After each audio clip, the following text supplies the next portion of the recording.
Story number 4, a proposed new law could make it more difficult for stalkers to find their victims. The Ohio Senate now discussing a bill that would allow domestic assault victims to keep their addresses confidential. 2 News reporter Tyler Yutzka here now asking questions about the impact it could have here at home. Well, the Artemis Center of Dayton helps more than 5,000 domestic assault victims in the Miami Valley every year.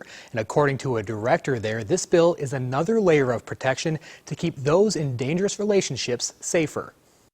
Every day, domestic abuse victims go to the Artemis Center for help, to get support and come up with a safety plan to get away from the man or woman abusing them.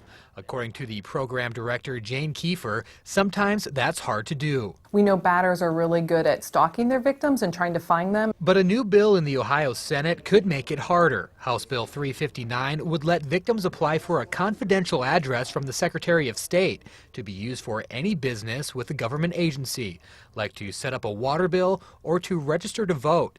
Kiefer says if this bill becomes law, the state would benefit. And I think it's important when victims get safe, our community's safer. And so this is really a way for women to go on with their lives feeling safer and more confident without the fear of being stalked and harassed. Dayton resident Leah Wilkins says she hopes the bill makes the governor's desk and becomes law, especially since she has friends that could use help with hiding. I do know lots of people that have been in domestic violence situations, and at the time it would have been nice for them to be able to get away from their aggressor.